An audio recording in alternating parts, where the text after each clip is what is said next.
Hello good people of YouTube, and welcome to my hobby channel and this second part in the restoration of my watcher in the water.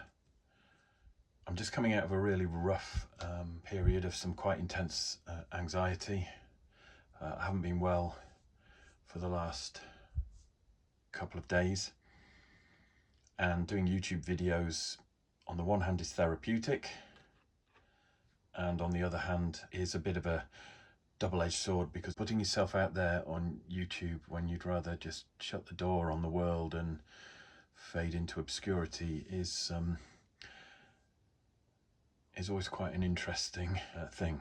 Anyway, I'm going to persevere with the restoration of this model, and in this video I'm going to look at the base, and that will be how I pin the watcher to the base. And when I have the pin where I want it, I'll just texture the base and detail it up, ready for painting. Since the last video, I've scratched some markings in the primer, and that was just as a guide while I was test fitting where I want the watcher to sit. I think I need the tail to rest somewhere about there, and I will have the pin coming through the base at an angle and going up inside the tail for as deep as I can drill, so that it holds as much of the weight of this model as possible, which isn't particularly heavy because it's resin, but I don't want the front legs to come under any unnecessary pressure. So I think I've worked out the best position for this, which is to get the tail over that area that I've cross-hatched. If I do that, I can bring at least one of those legs there into contact with the rock at the front there, like so. And then I've got two legs here. I've still to trim off the little resin feeds or air bleeds that were left on there for some strange reason. But it also means on this side that this foot here runs behind the remains of this dwarf, and once the pin is in place, I can maybe nurse these a little better to get the precise fit that I want for that to be convincing. But as I said in my previous video,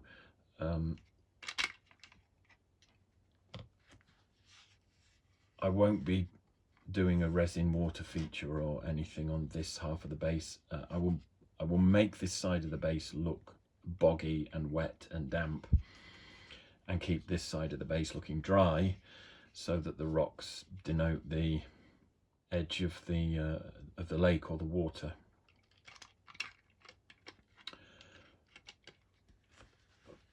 But the watcher is basically fully immersed rather than being partially submerged. So that's the plan. I've got a nice thick gauge of garden wire. I'm not sure how many mil this is. I've got a drill bit that matches. So the first thing I want to do is just work out roughly where I want to drill into the tail, and I think it's going to be about there. I could use a Dremel for this, but I'm going to take my time.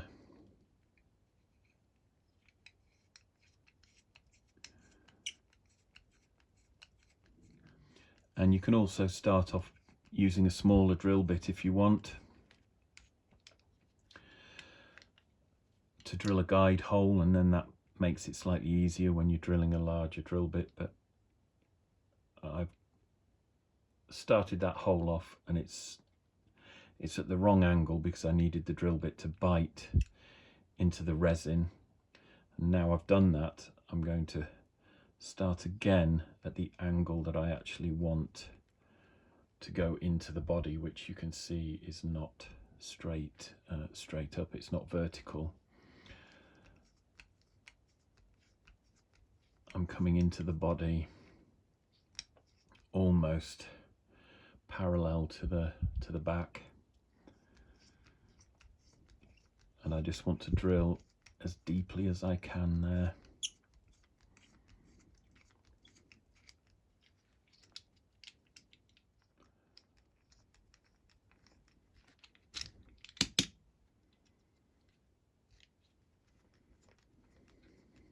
I think I've probably gone about an inch up inside the tail there, and that will give me a decent piece of wire to support the weight of the model in the same way that the drill bit is now supporting the weight of that model. So I'm happy with that. The next thing I need to do is drill a hole through here where I can feed the wire that will slide onto.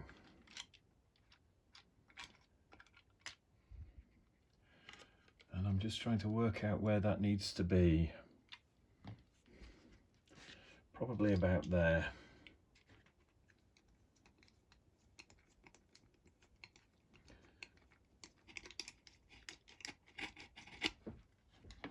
So I'll just cut a length of wire, much longer than I need. And I'll explain why in a minute. The first thing I'll do is just insert the wire into the back of the model.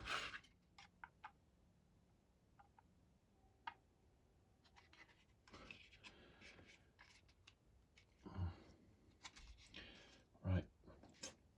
Thread the wire through the hole in the base, and then bring that down to roughly the point of contact.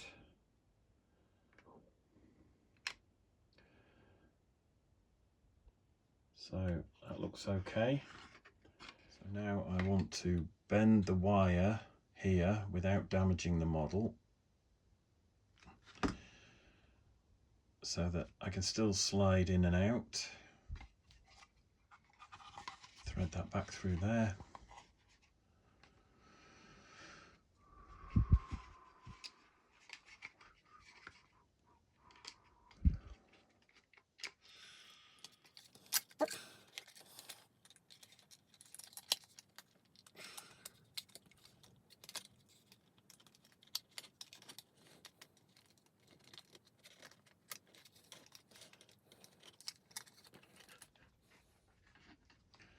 Right, bit of a struggle, bit fiddly, but that will work. So now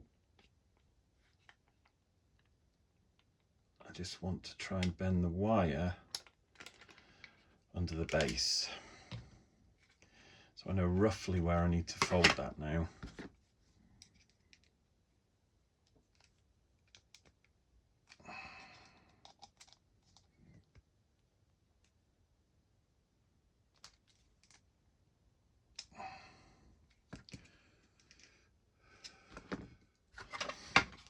And then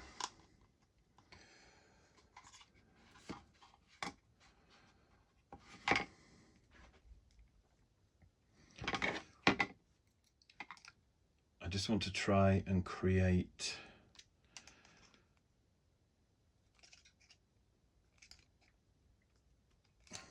an area of wire that I can glue to the bottom of the base to keep that pin secure.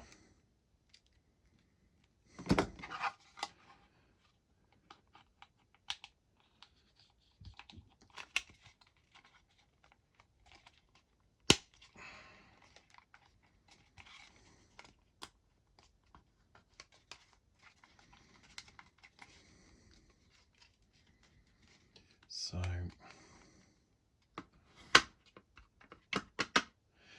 that should do it. So I'll get some super glue around there, plenty of it.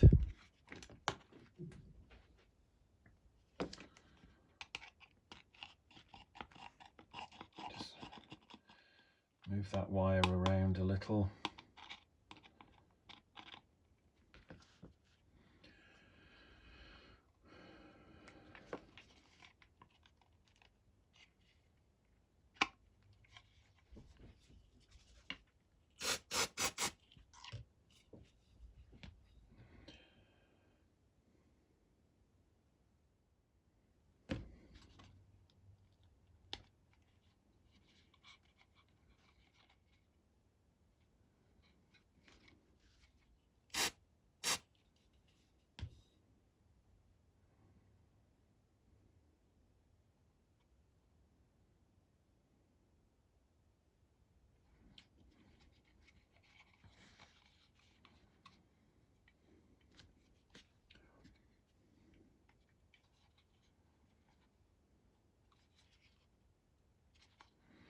Now I'm going to put some milliput round this underneath the base,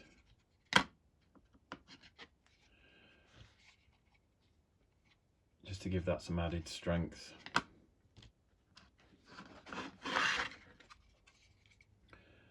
And then hopefully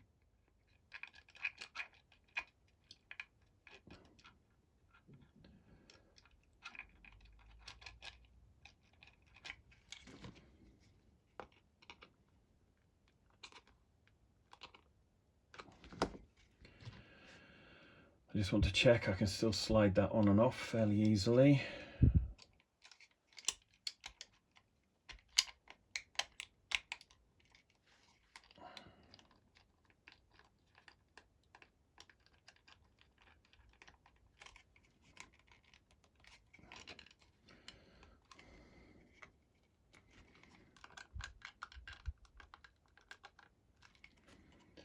So that once I've finished the base, I can get the painted watcher back on.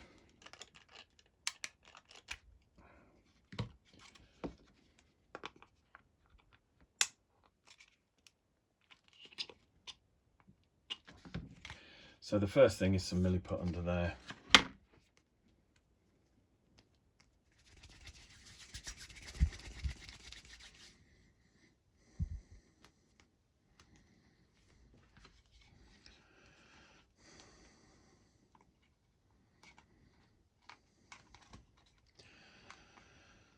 So I'm just putting this on the underside of the base to cover that piece of wire,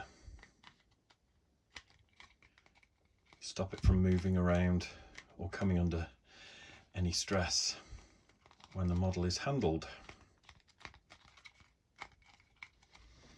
And then I'll just take a wet ruler and try and get that as flat as possible.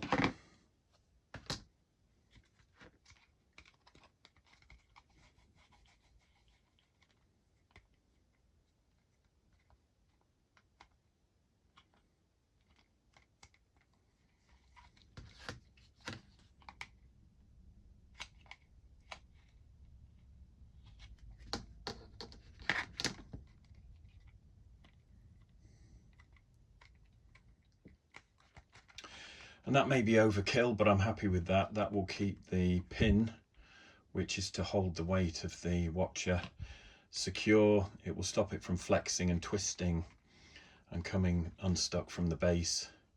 So all I need to do now is let that little bit of putty dry, and that will be fine. And I can still slide the watcher carefully on and off that pin.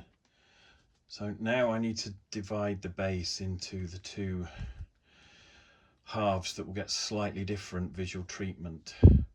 So for the shoreline, I'm going to go with dark earth and just paint that on there in front of the rocks. Then for the submerged or boggy area, the shallows of the lake, if you like, I'm going to go with some brown mud, and then I shall dip it into this, which is a mix of different scatter. Most of this is railway ballast, extra fine, fine and medium, and this is the stuff that I will be using to hopefully look like the shallows of the lake outside the mines of Moria.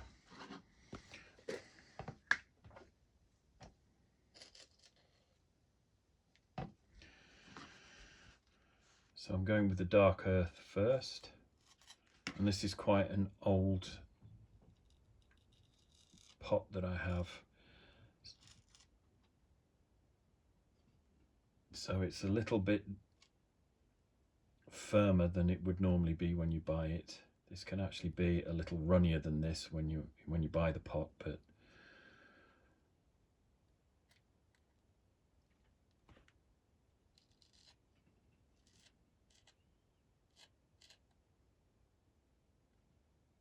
having this now slightly drier is ideal, because it's giving me a lot more control over how I texture it and how I get it to meet the rocks.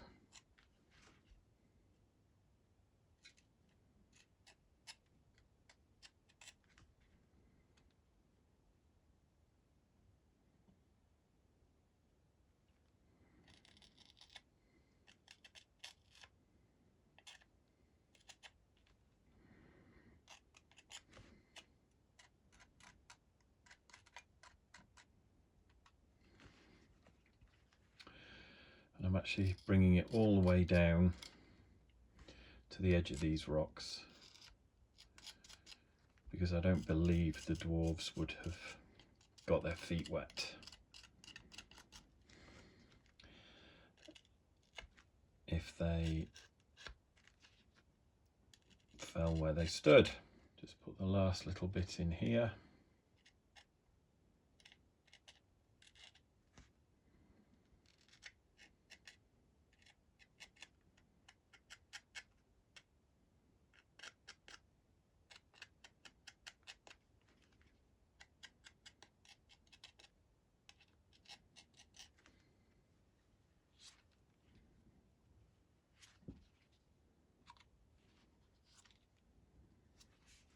And that is the dry land part of the base done.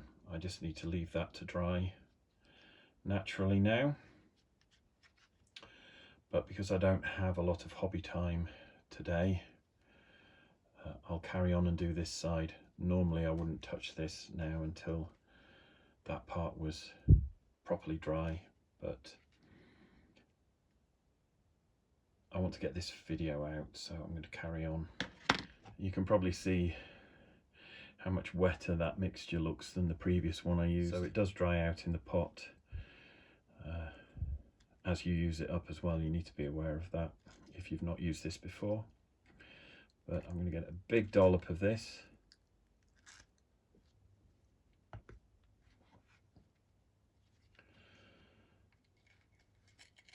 And just lay it down on here.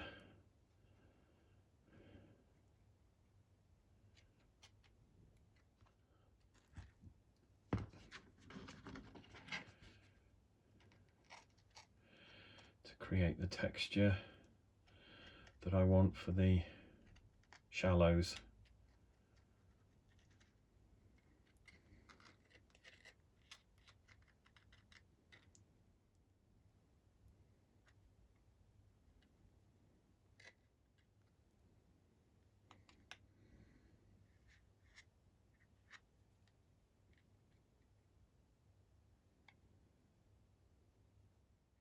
I'm not confident that it's going to work out, but I'm prepared to give it a go.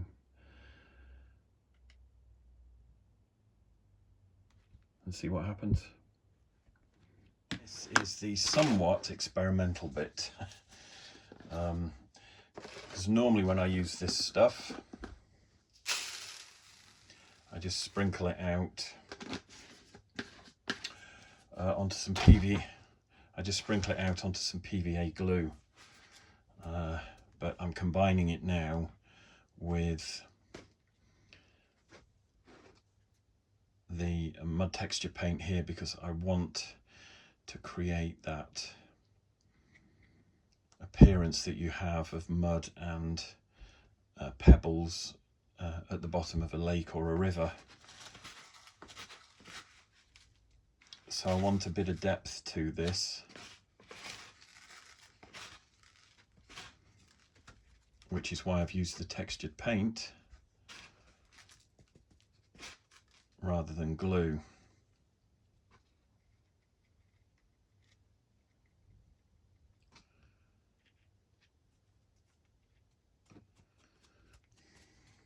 And now I'm just gently pressing the stones into the paint.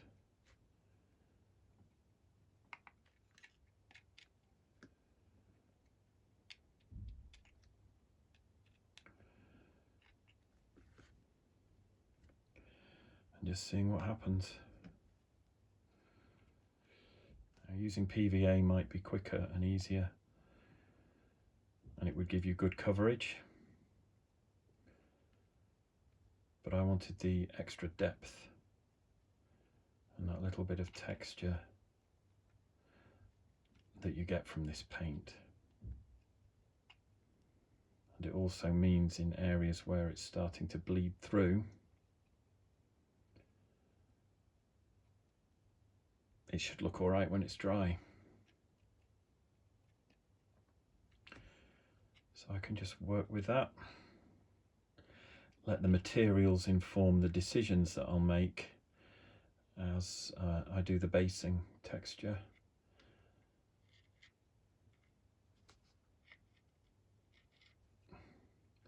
And try and build this up.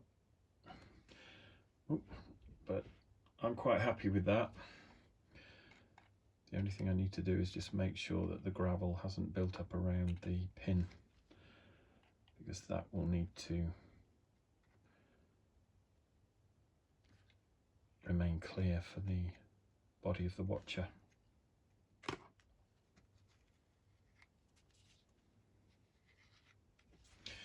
And I can now leave that to dry. So I've got the grey shoreline that I can paint up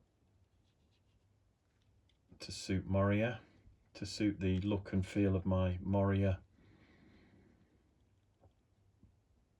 bases. And then the textured muddy shallows of the lake.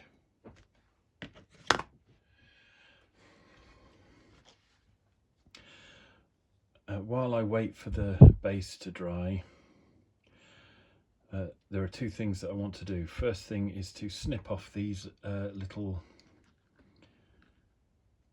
spikes here. I think that these may have been mistaken for pins by the person who assembled this model in the first place, and they're not.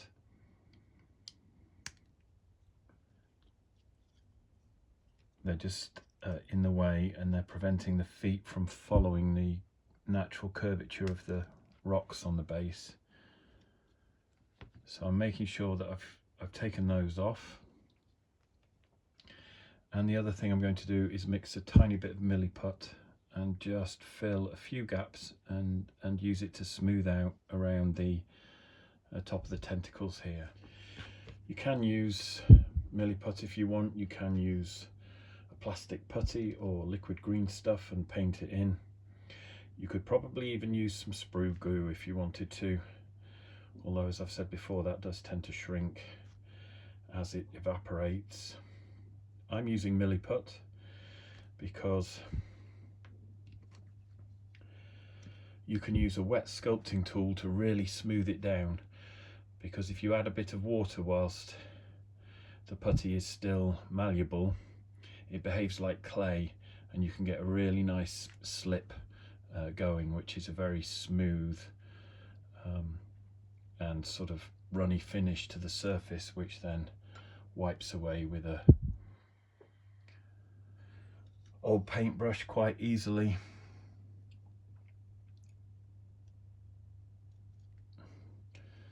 So it's difficult to show you what I'm doing here, but there's a gap around the join in this tentacle that I want to conceal a little better, and there's another gap, and there's another gap there which would benefit. So I'll just try and push some putty in there like that. Now I've got more or less all the tentacles to tidy up. I'll do that off camera after showing you these two. So I'm just taking a wet sculpting tool that I can run over there. It's really awkward because the tentacles are in the way, and I do have a plan later on to disguise this join if I can't conceal it with putty as well as I would like. But I'll reveal that later in the series. But that's actually worked quite well. I want to get a bit more around there, so I'll just push that into there, bring the excess over on this side, see if I can use it just to conceal that join there a bit better as well.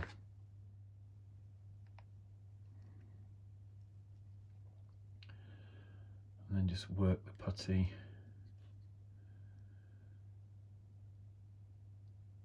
to disguise the gaps and the ridges as best I can.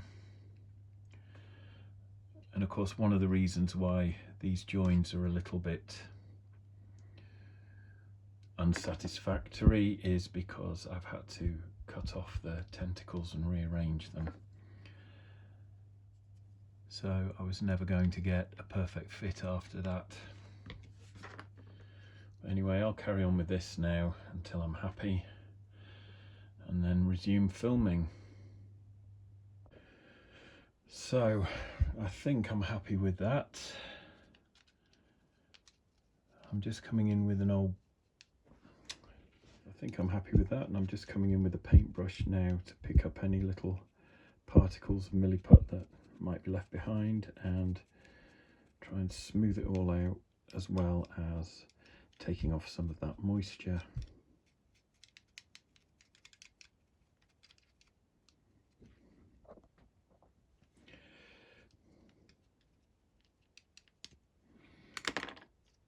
Right, and it doesn't look very attractive, but it has got rid of a lot of the little cracks, bumps and lines that will soak up contrast paints or ink washes or anything like that if I'm using them. And all I need to do now is let that dry, and then I can come in with some green primer that I've got, which will hopefully sit well with the paint job on this model.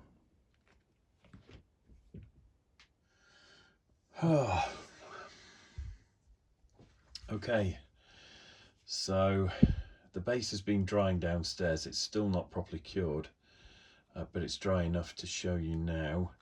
Again, just with this resting on top, I've found a position that works. The 3 feet along here sit quite well on those rocks. There is some shrinkage here at the moment with this earth texture here drying out, so I'll probably build a little of that up with a second coat, but that's what happens obviously when something evaporates in order to dry out. I'm quite happy with how this has turned out. This was just an experiment to mix some mud texture with some ballast rocks and bits of gravel, and that looks quite cool. I will be giving this a wash next, and I just want to get a base coat down on these rocks because, of course, with the watcher over the top, I can't paint any of that detail, and that's why I've kept the watcher separate. The milliput filling around the base of the tentacles is now cured as well, so I'm going to apply a primer to that. So, but hopefully you can see how I've managed to find a location where the position of these feet sits quite nicely on the rocks. There might be some fine tuning to do, but once it's painted I can super glue the feet exactly where I want them, after super gluing the tail to the pin, which is fixed in the base. I've also just taken a file to smooth that off a little better, so that it's not rocking or too proud. It's not perfect, but it's good enough. So that's the base. I might file that a little bit more tomorrow when Milliput's had time to cure properly.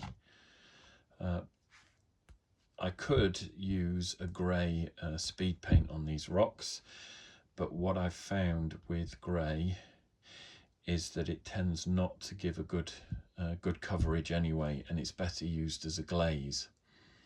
So I'm going to paint these rocks now, and I'm going to paint around the dead dwarves because I want to detail those separately. I will put an Agrax Earthshade on here, and I will put a sepia wash on the muddy side of the lake bed. So that's the next thing I'm going to do very quickly, and then I'll leave it overnight to dry. And I'll prime that to finish off the day's hobby. So the first paint I'm going to use is this Vallejo game colour, Somber Grey, one of my favourite colours. That it's kind of a blue grey, which you can probably see on camera, and that is going to form the base coats for all of those rocky outcrops.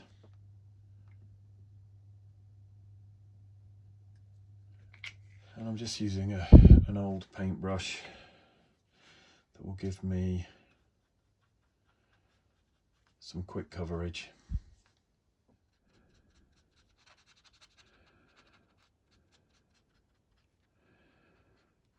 And I'm just blocking out the rocks.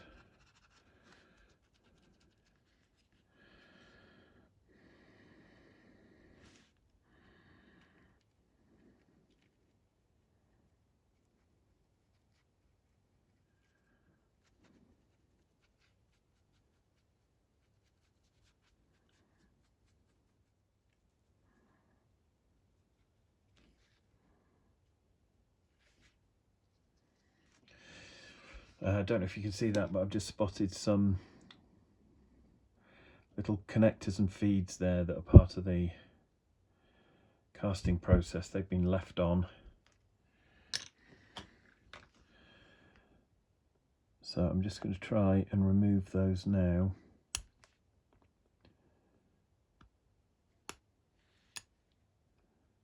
Especially that thick one there.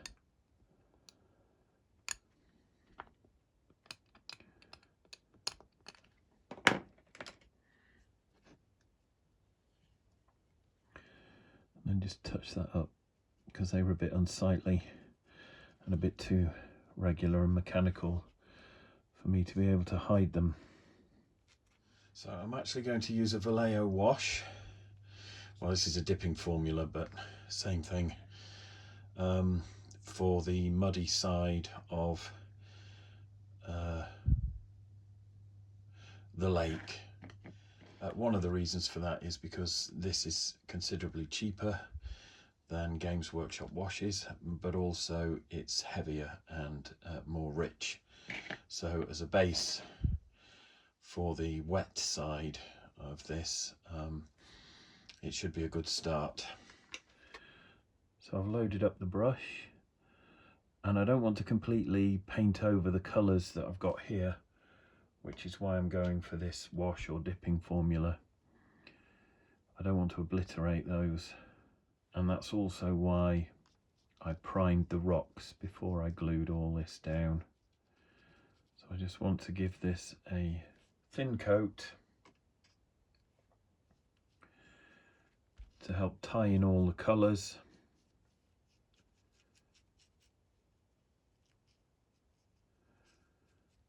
So although there's some variation, they will all have the same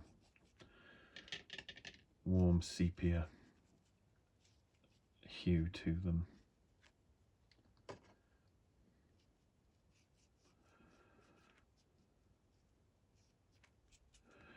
And that will do on that side.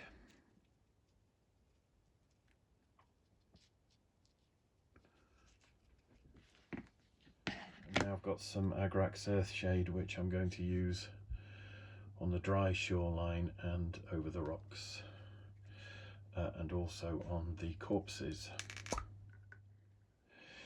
And I'm using this because it's not as warm or brown as the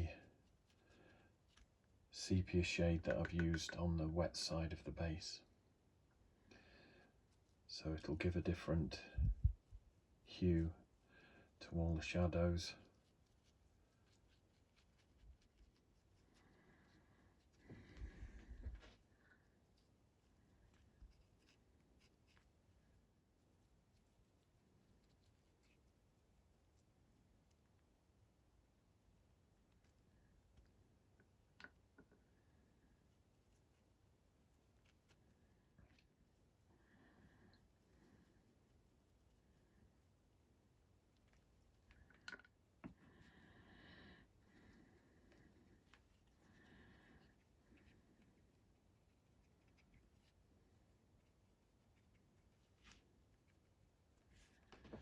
I can now leave that to dry. I don't know whether the camera has picked up, but in some places the grey wasn't quite dry, and it's mixed in with the Agrax Earthshade and softened the intensity of that a little. That's perfectly fine. I'm happy with that. I could have left it longer if I wasn't shooting this video, but when I paint my miniatures I tend to work the colours a little bit more like I would if I was painting an acrylic canvas or a piece of fine art. So I'm often quite happy, particularly at the early stages of painting scenery, bases, or even a monster, that if one or two of the colours start to blend and bleed a little, it usually works in my favour, and that's why I'm quite comfortable wet blending certain areas. So I'm happy with the way this is turned out so far. There's a lot of wash on there now that needs to dry before I can come in and start picking out some of the detail, and of course that wash that I've just given it will help me to identify the detail. It's easier now to pick out things like the dwarf skulls, various hands, fingers, all that kind of stuff, all of which needs painting before the Watcher in the Water looms over these corpses. So that base will take several hours to dry. I'm actually going to leave it overnight, and I'll be packing up filming as soon as I've put a little bit of primer onto the tentacles of the Watcher. I'll just get some of this primer down, and this is Vallejo acrylic polyurethane surface primer. This is bronze green, this one. I've got a fairly big brush, but one with soft bristles. Now I can just come in and paint over all the patches of exposed milliput.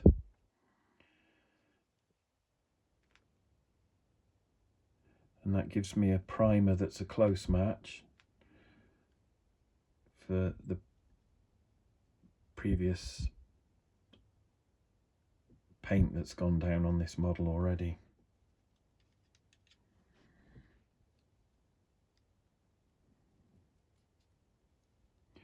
Just prime the super glue around the leg that I glued on in the last video, and just prime those cuts to the resin where I've removed the bits I didn't want. I will also just put some primer in the entrance to that pinhole there. I'm happy with that. So that repair work is now primed and ready for me to paint over and apply a wash, and then I can start painting in the detail that was ignored by the previous owner of this model.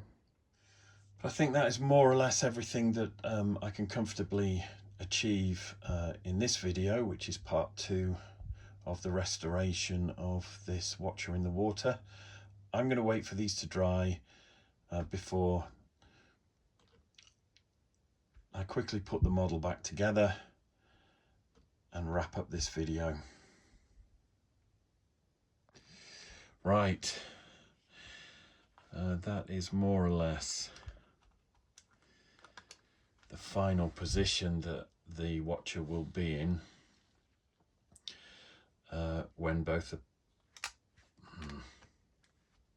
it's a bit awkward, yeah. When both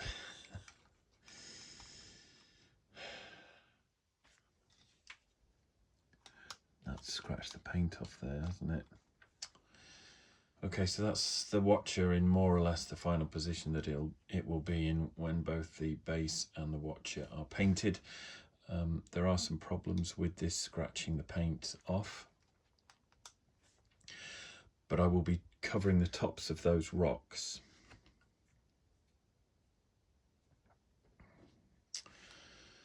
with the same sort of moss effect that I've created on that log there.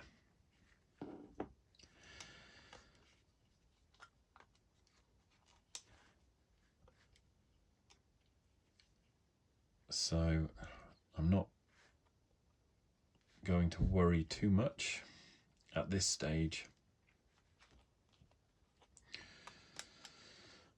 about that, but I just wanted to show you now what the repaired and restored watcher and base look like. So in my next video I will paint the detail on the base, I will finish painting the watcher, I will add all the additional flock and effects that I'm after to make this part of the base look wet and damp and boggy, and this part of the base look dry and dusty. And then hopefully I will be able to mount the watcher back on this base for the very last time and add this monster to my Moria faction. As always, thanks ever so much for watching. I hope you've enjoyed this video, part 2 of my watcher in the water restoration.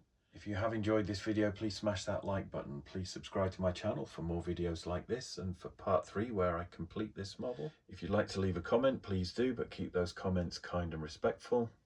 Take care of yourselves, and I'll see you in the next one.